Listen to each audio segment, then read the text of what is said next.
స్వాగతం. బులెటిన్లో ముందుగా హెడ్లైన్స్. తెలంగాణ భవన్లో మాజీ బీఆర్ఎస్ ఎంపీ బోయినపల్లి వినోద్ కుమార్ విలేకరుల సమావేశం. ప్రధాని నరేంద్ర మోదీ ప్రభుత్వం 12 ఏళ్లు పూర్తి చేసుకున్న సందర్భంగా రాష్ట్ర అధ్యక్షుడు మీడియాతో మాట్లాడారు.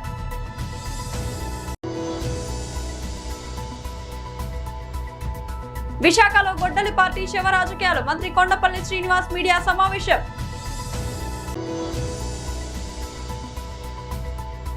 ఏపీలో ఆంధ్ర ప్రీమియర్ లీగ్ 2026 ప్రారంభం. తెలంగాణ భవన్లో మాజీ బీఆర్ఎస్ ఎంపీ బోయినపల్లి వినోద్ కుమార్ విలేకరుల సమావేశం. చెవిలేదాకా తీసుకొస్తా అని చెప్పి వారు ఆలోచన చేసిండ్రు. దానిపైన డిపిఆర్లు, తర్వాత 2009 ఎన్నికల ముందు 10 దిక్కుల శంకుస్థాపనలు, ఇవన్నీ రాజశేఖర రెడ్డి గారు చేసిండ్రు. సరే, తర్వాత మళ్ళీ కాంగ్రెస్ ప్రభుత్వం వచ్చింది. కాంగ్రెస్ ప్రభుత్వం వచ్చిన తర్వాత ఈ అనుమతుల కోసం అటు ఇటు తిరుగుడు మొదలుపెట్టిండ్రు ఈ కాంగ్రెస్ వాళ్ళు, మంత్రులు. తిరిగే సందర్భంలో మరి వీళ్ళు అడిగింది 152 మీటర్లు. తుమ్మడిహట్టి దగ్గర దాన్ని ఫుల్ రిజర్వాయర్ లెవెల్కి ఆ ఎత్తున మేము నిర్మిస్తామని చెప్పి డిపిఆర్ ఆలోచన చేసే సందర్భంలో మహారాష్ట్రలో ఉన్నది కాంగ్రెస్ ప్రభుత్వం. అక్కడ మరి పృథ్వీరాజ్ చౌహాన్ గారు ముఖ్యమంత్రి గారు, ఇక్కడ కిరణ్ కుమార్ రెడ్డి గారు అప్పుడు ముఖ్యమంత్రి. వారు స్వయంగా లేఖ రాసిండ్రు. పృథ్వీరాజ్ చౌహాన్ గారు 15 అక్టోబర్ 2013లో లెటర్ రాసిండు. ఏం రాసిండు? ఈ ప్రాజెక్టును మీరు ఆలోచన చేసి నిర్మిస్తున్నారు, దీంట్లో 152 మీటర్ల ఫుల్ రిజర్వాయర్ లెవెల్లో నిర్మిస్తే దాదాపు మా గ్రామాలు 22 గ్రామాలు మునుగుతాయి. చంద్రాపూర్లో 8 గ్రామాలు, గడిచొరిలో దాదాపు 2000 పైచిలుకు హెక్టార్ల భూమి మునిగిపోతుంది. ఎట్టి పరిస్థితుల్లో మేము అనుమతి ఇవ్వము అని చెబుతూ, మీరు ఈ హైట్ మీద 152 మీటర్ల హైట్తోని తుమ్మటిహట్టి దగ్గర మీరు టెండర్లు పిలుస్తున్నారు, కాంట్రాక్ట్లు ఇస్తున్నారు, అనుమతులు లేకున్నా మీరు పనులు చేస్తున్నారు. కాబట్టి ఈ పనులన్నిటి కూడా ఆపండి. మేము ఎట్టి పరిస్థితుల్లో 152 మీటర్ల ఎత్తున నిర్మించడానికి పర్మిషన్ ఇవ్వము అని చెప్పింది మహారాష్ట్రలో ఉన్నటువంటి కాంగ్రెస్ ప్రభుత్వం. ఒక ముఖ్యమంత్రి, మహారాష్ట్ర ముఖ్యమంత్రి, ఆనాటి సమైక్య ఆంధ్రప్రదేశ్ ముఖ్యమంత్రి కిరణ్ కుమార్ రెడ్డికి రాసి ఇది ఆపేసేయి, దెబ్బన నువ్వు పనులు చేస్తే అవి నీకే నష్టము, ఎట్ యువర్ ఓన్ రిస్క్ అని చెప్పి ఆయనే లేఖలో స్పష్టంగా చెప్పిండు. ఇది అన్ఫ్రూట్ఫుల్ ఎక్స్పెండిచర్, పనికి మాలిన ఖర్చు అని చెప్పి కూడా కాంగ్రెస్ ముఖ్యమంత్రి తుమ్మరెడ్డి దగ్గర కట్టద్దని చెప్పి కాంగ్రెస్ ముఖ్యమంత్రి కిరణ్ కుమార్ రెడ్డి గారికి లేఖ 2013లో రాసిండు. కేంద్రంలో కూడా కాంగ్రెస్ ప్రభుత్వం, మన్మోహన్ సింగ్ గారు. ఇది మేము చాలాసార్లు చెప్పినాం. మా హరీష్ గారు 100 సార్లు చెప్పిండి ముచ్చట. కేసీఆర్ గారు ఉపన్యాసాల్లో చెప్పారు. ప్రధాని నరేంద్ర మోదీ ప్రభుత్వం 12 ఏళ్లు పూర్తి చేసుకున్న సందర్భంగా రాష్ట్ర అధ్యక్షుడు మీడియాతో మాట్లాడారు. అందరికీ నమస్కారం. అందరికీ ముందుగా ధన్యవాదాలు. ఇది ఒక ప్రెస్ కాన్ఫరెన్స్ అనేది కాకుండా ఈ 12 సంవత్సరాలు భారతీయ జనతా పార్టీ కేంద్ర ప్రభుత్వంలో ఏదైతే జన్ విశ్వాస్, వికాస్, జన్ కళ్యాణ్ అంటే ప్రజల విశ్వాసము, దేశ అభివృద్ధి, తర్వాత ప్రజాసేవ, ఈ 3 లక్ష్యంగా నరేంద్ర మోదీ గారి ప్రభుత్వం 2014 నుంచి ఇప్పటి వరకు చేసినటువంటి కార్యక్రమాలు, ఇంకా 3 సంవత్సరాలు మిగిలింది కాలము. ఆ 3 సంవత్సరాల తర్వాత కూడా మళ్ళీ మోదీ గారే వస్తాను ప్రధానమంత్రి అవుతారు నేను పూర్తిగా నమ్ముతున్నాను. ఈ 12 సంవత్సరాలు చేసినటువంటి కార్యక్రమాలు అంటే దీని యొక్క ప్రాముఖ్యత ఏంటంటే 3999 రోజులు నిన్నటికి పూర్తయింది. అంటే the highest number of days which a single prime minister, largest working prime మినిస్టర్గా వారు ఉన్నారు. జవహర్లాల్ నెహ్రూ గారు కూడా ఉండే, కానీ వారు ఎలక్టెడ్ కాదు. First few years he was interim prime minister. ఆ ఇంటరిమ్ ప్రైమ్ మినిస్టర్ సంబంధించినటువంటి ఒక నేపథ్యంలో వారు highest prime ministership period of working as prime minister ఈ రోజు నుంచి నరేంద్ర మోదీ గారు elected highest number of working day prime minister వారు. ఇది 12 years వారు చేశారు. ఈ 12 yearsలో దేశానికి అందించినటువంటి ఒక ప్రగతి కానీ, వారు దేశంలో చేసినటువంటి కార్యక్రమాలు కానీ, దేశం ఎదుర్కొనేటటువంటి ఒక ఛాలెంజెస్ని ఏ విధంగా ఫేస్ చేశారు అనే విషయాన్ని కూడా ప్రజలకు తెలియజేసిన అవసరం ఉంది. ముఖ్యంగా ఈ 12 సంవత్సరాల్లో మనం గత నరేంద్ర మోదీ గారి ప్రభుత్వం రాకముందు, మధ్యన 6 సంవత్సరాలు నరేంద్ర మోదీ గారి రాకముందు అటల్ బిహారీ వాజ్పేయి గారి ప్రభుత్వం ఉండే. అటల్ బిహారీ వాజ్పేయి గారి ప్రభుత్వం 3 సార్లు ఆయన వారు ప్రధానమంత్రి అయినప్పుడు కూడా ఒకసారి 13 days, 13 months అండ్ దాని తర్వాత 4.5 years, ఆల్మోస్ట్ 6 years వారు ప్రధానమంత్రిగా ఉండే. అంతకుముందు 2 years జనతా పార్టీ, తర్వాత మిగతా సంవత్సరాలన్నీ కూడా కాంగ్రెస్ పార్టీనే పరిపాలించింది ఈ దేశాన్ని. దేశం పరిపాలన చేసినటువంటి ఈ యొక్క నేపథ్యంలో వాళ్ళు చేసినట్టు దేశానికి స్వాతంత్రం వచ్చింది 1947. భారత ప్రభుత్వం వచ్చినప్పుడు కూడా కలోనియల్ మైండ్ సెట్, అంటే సామ్రాజ్యవాద ఒక ఆలోచనలు మారలే భారతదేశంలో. అదే కలోనియల్ లాస్, దాదాపు చట్టాలన్నీ అవే, ఆలోచన విధానం అదే, విద్యా విధానం అదే. అంటే అంగ్రేజ్ చలే గయే పర్ అంగ్రేజీ నహీ గయి అనే టైప్లో ఉంటుంది. విశాఖలో గొడ్డలి పార్టీ శివ రాజకీయాలు. మంత్రి కొండపల్లి శ్రీనివాస్ మీడియా సమావేశం. అందరికీ నమస్కారాలు. మొన్న జరిగినటువంటి స్టీల్ ప్లాంట్ ఇన్సిడెంట్ గురించి మాట్లాడడానికి రావడం జరిగింది. చాలా బాధాకరమైన విషయం. ఎందుకంటే మనందరికీ తెలుసు, స్టీల్ ప్లాంట్ అనేది విశాఖపట్నానికి మరి ఆంధ్రాకి ఒక గౌరవకరమైనటువంటి స్టీల్ ప్లాంట్. కేంద్ర ప్రభుత్వం సహకారంతో దాన్ని ఎస్టాబ్లిష్ చేసి నడపడం జరుగుతుంది. ఈ ఆర్ఎన్ఎల్ ప్లాంట్లో ఇలాంటి ఇన్సిడెంట్ జరగడం చాలా బాధాకరం. ఒక ఎస్ఎంఎస్ ఫర్నెస్ 2 నుంచి మొదటిగా ఒక ప్లాంట్ బ్లాస్ట్ అవ్వడం, అక్కడ ఫర్నెస్ బ్లాస్ట్ అవ్వడం వల్ల 3 గంటల 57 నిమిషాలకి ఒక యాక్సిడెంట్ జరిగింది. అందరూ కూడా వెంటనే అలర్ట్ అవ్వడం వల్ల అక్కడ పనిచేసే వ్యక్తులందరూ కూడా బయటకు రావడం జరిగింది. కానీ రెండో బ్లాస్ట్ ఏదైతే ఉందో SMS-1 ప్లాంట్లో 4.25 గంటలకు జరిగింది. ఈ ప్లాంట్లో ఉన్నటువంటి 8 మంది ఎంప్లాయీస్ ఎవరైతే అక్కడ పనిచేస్తున్నారో వాళ్ళు తప్పించుకోలేని పరిస్థితుల్లో ఉండడం వల్ల వాళ్ళు ఆ యాక్సిడెంట్లో మనం కోల్పోవడం జరిగింది. చాలా బాధాకరం. ఎందుకంటే ఇన్సిడెంట్లో ఇంకొక 6 మంది కూడా గాయపడ్డారు. గాయపడినటువంటి వ్యక్తులు కూడా వెంటనే హాస్పిటల్కి పంపించడం జరిగింది. హాస్పిటల్లో ట్రీట్మెంట్ ఇవ్వడం జరుగుతుంది. కానీ ఈరోజు మార్నింగ్ కూడా దురదృష్టం, ఒక వ్యక్తి కూడా మనం కోల్పోవడం జరిగింది. అయితే ప్రధానంగా ఇక్కడ ఇలాంటి యాక్సిడెంట్స్ జరగడం చాలా బాధాకరం. ఎందుకంటే సేఫ్టీ నార్మ్స్ ఎన్ని క్రియేట్ చేసినా, ఎంత మానిటర్ చేసినా, ఇండస్ట్రియల్ ఇకోసిస్టంలో ఇలా యాక్సిడెంట్ కావడం అనేది ఖచ్చితంగా మనం ఇప్పుడు కూడా భవిష్యత్ కాలంలో ఒక అలర్ట్ సిస్టమ్ అనేది పెట్టుకోవాల్సిన పరిస్థితి ఉంటుంది. కానీ ఇలాంటి ఇన్సిడెంట్ అనేది జరగడం చాలా బాధాకరం. ఎందుకంటే తన ఉపాధి కోసం అని చెప్పి ప్లాంట్లోకి వచ్చి పనిచేసి అటు బ్లూ కాలర్ కానీ, వైట్ కాలర్ కానీ, ఇంజనీర్స్ కానీ ఒక ప్రొడక్షన్ యాక్టివిటీ చేస్తున్నప్పుడు, వాళ్ళు వృత్తిరీత్యా పనిచేస్తున్నప్పుడు ఈ రకమైనటువంటి యాక్సిడెంట్ జరగడం ఖచ్చితంగా ఆ కుటుంబాన్ని వెనక్కి తీసినటువంటి పరిస్థితి ఉంటుంది. సో వాళ్ళందరికీ కూడా ప్రభుత్వం వెంటనే స్పందించి అక్కడ కేంద్ర రాష్ట్ర మంత్రులందరూ కూడా అటెండ్ అవ్వడం జరిగింది.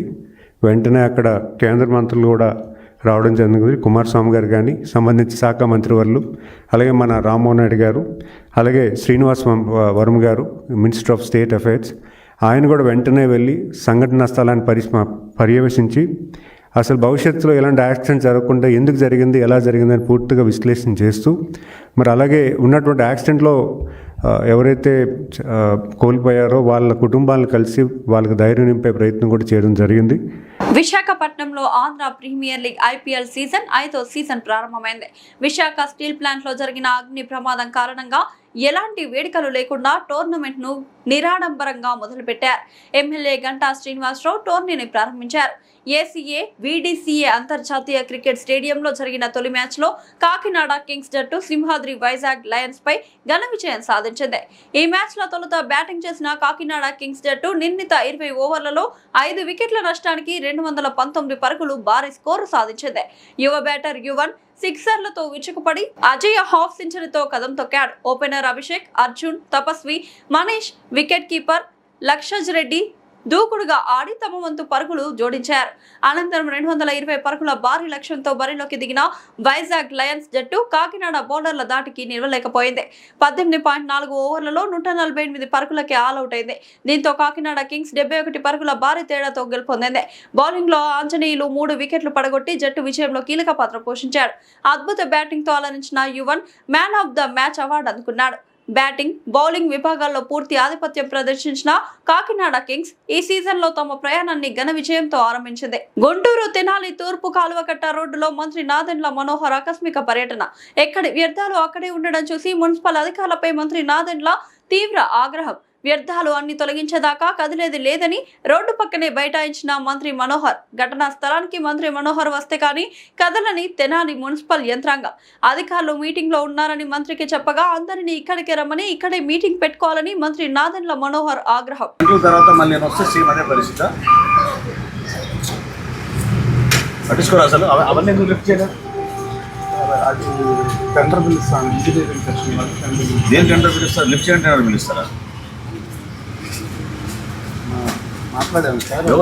ఎవరు చెప్పేది టెండర్ పిల్లలు దాన్ని లిఫ్ట్ చేయడానికి? మన ఓన్ రిసోర్సెస్ తోటి మన ట్రాక్టర్లు మన జేసీబీతో మనం లిఫ్ట్ చేస్తుంటారు. దాని టెండర్ ఏంటి దానికి? ఎట్లా? ఎక్కడైనా విన్నామా ఇది? మన ట్రాక్టర్ మన జేసీబీ మనం లిఫ్ట్ చేస్తుంది, దానికి టెండర్ ఏంటి? మధ్యాహ్నం కాదు, ఇప్పుడు కావాలి నాకు. ఇక్కడే కూర్చుంటాను. రంగారెడ్డి జిల్లా మహేశ్వరం నియోజకవర్గంలోని జీహెచ్ఎంసీ బడంగ్పేట్ సర్కిల్, నాదర్గుల్ 57వ డివిజన్ పరిధిలోని నాదర్గుల్, అల్మాస్గూడ ప్రాంతాల్లో ఉన్న స్వేచ్ఛా నివాస్, సౌభాగ్యపురం కాలనీలలో ఎమ్మెల్యే సబితా ఇంద్రారెడ్డి పర్యటించి స్థానిక ప్రజల సమస్యలను పరిశీలించారు. ఏడాది కాలంగా కొనసాగుతున్న డ్రైనేజ్ సమస్యను శాశ్వత పరిష్కారంగా గతంలో ప్రతిపాదించిన ఎస్ఎన్టీపీ నాలా పనులను తిరిగి ప్రారంభిస్తున్నట్లు తెలిపారు. ఇప్పటికే పనులను పరిపాలన అనుమతులు లభించాయని, టెండర్ ప్రక్రియ కొనసాగుతోందని, త్వరలోనే పనులు ప్రారంభిస్తామని తెలిపారు. ప్రస్తుతం ఉన్న డ్రైనేజీ వ్యవస్థను కూడా అప్గ్రేడ్ చేసి భవిష్యత్ అవసరాలకు అనుగుణంగా అభివృద్ధి చేస్తామని పేర్కొన్నారు. బడంగ్పేట్ సర్కిల్ పరిధిలో మధ్యలో నిలిచిపోయిన అభివృద్ధి పనులను తిరిగి ప్రారంభించేందుకు చర్యలు చేపడుతున్నామని, దాదాపు 800 అభివృద్ధి పనులపై అధికారులు సమీక్ష నిర్వహిస్తున్నారని తెలిపారు. ప్రజలకు ఇబ్బందులు కలగకుండా శాశ్వత పరిష్కారాలే తమ లక్ష్యమని ఎమ్మెల్యే సబితా ఇంద్రారెడ్డి స్పష్టం చేశారు.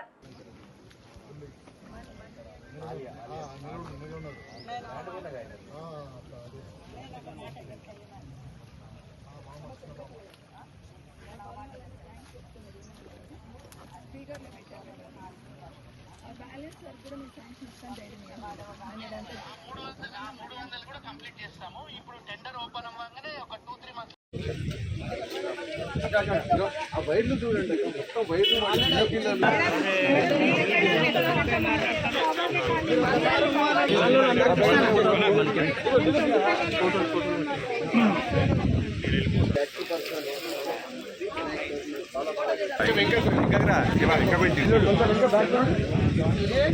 అందరికీ నమస్కారం. ఈరోజు అల్మాస్గూడలో స్వేచ్ఛ నివాస్ కానీ, సౌభాగ్యపురం కాలనీ కానీ, మిగతా కేఆర్ఆర్ హిల్స్ ఇవన్నీ కూడా తిరగడం జరిగింది. గతంలో ఉన్న కార్పొరేటర్స్ ఇక్కడ కోఆర్డినేట్ చేసుకుంటూ కొన్ని వర్కులు పెట్టిన సందర్భంలో వాటిని పూర్తి చేయాలనేది ఒకటి. ఒక 1 ఇయర్ నుండి కూడా స్వేచ్ఛ నివాస్లో కానీ, అట్లాగే సౌభాగ్యపురంలో కానీ డ్రైన్ వాటర్తోని చాలా సఫర్ అవుతూ ఉన్నారు. అంటే 1 సంవత్సరం నుండి రోడ్డు మీదనే డ్రైన్ పోతూ ఉంటే చాలా ఇబ్బంది పడుతున్న సందర్భంలో గతంలో మనం ఎస్ఎన్టీపీ నాలా ఒకటి పెట్టున్నాము. ఈ ప్రభుత్వం వచ్చిన దగ్గర దాన్ని ఆపడం వల్ల మళ్ళీ ఇబ్బంది అయ్యి దాన్ని ఒక 1 year నుండి ప్రాసెస్ చేస్తూ ఉంటే ఇప్పుడు శాంక్షన్ తీసుకోవడం జరిగింది. ఇంచుమించు 3 కోట్లు తీసుకున్నాం. మొత్తం కూడా అడికెళ్ళి కింది వరకు టెండర్ ప్రాసెస్లో ఉంది. దాన్ని పూర్తి చేసి దాదాపుగా 1.5 year నుండి కాలనీ వాళ్ళు ఇబ్బందులు పడ్డారు. భవిష్యత్తులో ఆ ఇబ్బందులు లేకుండా చేయడానికి అనేది దాన్ని మొదలు పెడతాం. ఇప్పటివరకు చాలా సహకరించారు మా కాలనీ వాసులు అందరూ. కింద పడ్డారు, డ్రైన్లో పడ్డారు, పాపం చాలా ఇబ్బంది పడ్డారు మహిళలు, పిల్లలందరూ. ఇక భవిష్యత్తులో ఆ ప్రాబ్లం లేకుండా పర్మనెంట్గా చేసే ప్రయత్నం ఒకటి. అట్లాగే సైమల్టేనియస్గా డ్రైన్ కూడా చిన్నగా ఉంది అన్నారు. డ్రైనేజ్ని కూడా అప్గ్రేడ్ చేస్తూ భవిష్యత్తుకు ఇబ్బంది లేకుండా పై నుండి అన్ని వాటర్ ఇక్కడే వస్తాయని చెప్తున్నారు కాలనీ వాసులు అందరూ. కాబట్టి డ్రైన్ కూడా ఒకసారి ఈ బాక్స్ నాల కంప్లీట్ అయిన తర్వాత డ్రైన్ కూడా అప్గ్రేడ్ చేసి దాన్ని కూడా పూర్తి చేస్తే ఇంకా భవిష్యత్తులో ప్రాబ్లం అనేది లేకుండా ఉంటుంది కాలనీస్కి. అదొకటి. రెండవది, బడంపేట్ మున్సిపల్ కార్పొరేషన్లో గతంలో కార్పొరేషన్ ఉన్నప్పుడు కొన్ని వర్కులు తీర్మానాలు చేస్తున్నారు. కానీ మధ్యలో జరిగిన చిన్న ఇబ్బందితోని వర్కులన్నీ ఆగిపోవడంతో మళ్ళీ కమిషనర్ గారితో మాట్లాడి వర్కులన్నీ ఎట్టి పరిస్థితులలో కావాలి, కాలనీలో అవసరం ఉండే పెట్టున్నారు, ఏ కార్పొరేటర్ అయినా ఉండనియండి, అవసరానికి కాలనీ వాసులకు అనుకూలంగా పెట్టున్నారు. కాబట్టి ఆ వర్కులన్నీ ఇవ్వండి. మళ్ళీ జిహెచ్ఎంసీలో మేము కొత్త ప్రపోజల్ పెట్టాలంటే చాలా టైం తీసుకుంటుంది. ఆ బడ్జెట్ రిలీజ్ చేయమని కమిషనర్ గారిని అడగడం జరిగింది. దాదాపు 800 పైచిలకు వర్కులు ప్రతి కాలనీలో, బడంపేట్ మున్సిపల్ కార్పొరేషన్లో ఉన్న ప్రతి కాలనీలో డ్రైన్ కావచ్చు, రోడ్ కావచ్చు, అవన్నీ కూడా కమిషనర్ గారు ఒక కమిటీ వేస్తున్నారు ఒక 10 మంది ఆఫీసర్లతో. అన్ని ఎంక్వైరీ అయిపోయినాయి. ఇప్పటికీ వాళ్ళు సబ్మిట్ చేస్తున్నారు. తొందరలో ఆ వర్కులన్నీ కూడా టెండర్ పిలుస్తాము. అందరు కాలనీ వాళ్ళకి, ఈ ఒక్క కాలనీ కాదు, అందరు కాలనీ వాళ్ళకి కూడా మేము ఈ ఏరియాలలో ఏ వర్కులు అయితే శాంక్షన్ ఉన్నాయో, డ్రైన్ కానీ రోడ్ కానీ తొందరలో టెండర్ పిలిచి వాటన్నిటిని కూడా మొదలు పెడతాము. బడ్జెట్ రిలీజ్ చేయడానికి కమిషనర్ గారు ఒప్పుకున్న తొందరలో మొదలు పెడతామని కూడా తెలియజేస్తా ఉన్నాను. ప్రధానంగా ఇప్పుడు వర్షాకాలం కాబట్టి చాలా కాలనీస్లలో ఇబ్బంది అనేది వస్తూ ఉంటుంది.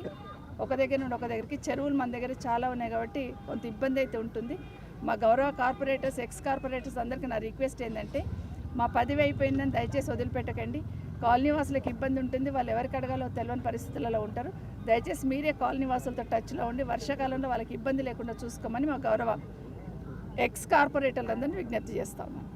తెలంగాణ రాష్ట్ర గీత రచయిత ప్రజాకవి దివంగత అందశ్రీ స్మృతిని చిరస్థాయిగా నిలిపేందుకు మేడ్చల్ జిల్లా గట్కేసర్ ఔటర్ రింగ్ రోడ్ పక్కన అందశ్రీ స్మృతి వనం ఏర్పాటు చేయనున్నారు. సుమారు 1 ఎకరం 22 గుంటల స్థలంలో 4 కోట్ల రూపాయల వ్యయంతో ఈ స్మృతి వనాన్ని అభివృద్ధి చేయనున్నారు. ప్రతిపాదిత స్థలాన్ని రాష్ట్ర సంక్షేమ శాఖ మంత్రి అడ్లూరి లక్ష్మణ్ కుమార్, జిల్లా కలెక్టర్ మను చౌదరి, డీసీసీ అధ్యక్షుడు తోటకూర వజ్రేష్ యాదవ్ తో కలిసి పరిశీలించారు.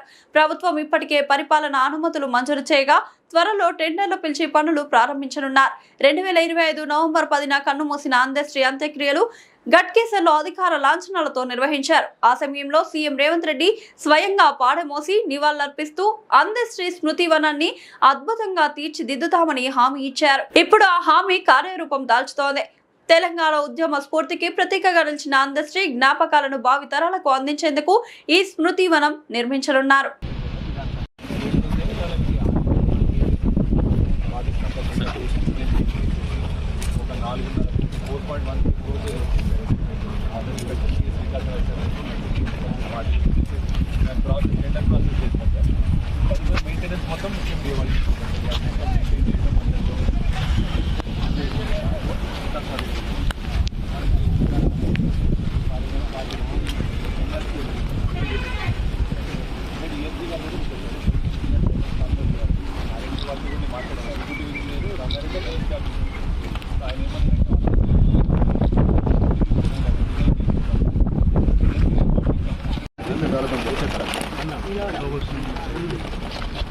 అందశ్రీ గారి స్మృతివనానికి సంబంధించి మనకి గట్కేసర్ మండలంలో ఓఆర్ఆర్ పక్కనే మనం స్థలము 1 ఎకరం 22 గుంటలు ఆల్రెడీ ఐడెంటిఫై చేస్తున్నాము.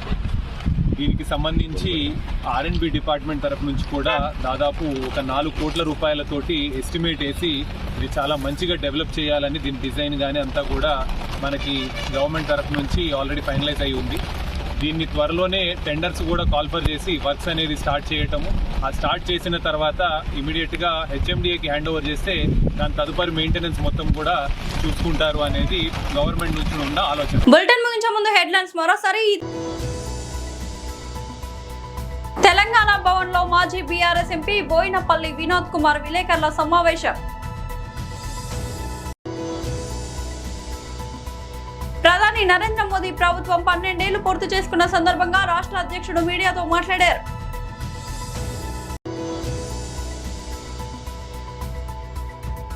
విశాఖలో గొడ్డలి పార్టీ శివ రాజకీయాలు, మంత్రి కొండపల్లి శ్రీనివాస్ మీడియా సమావేశం.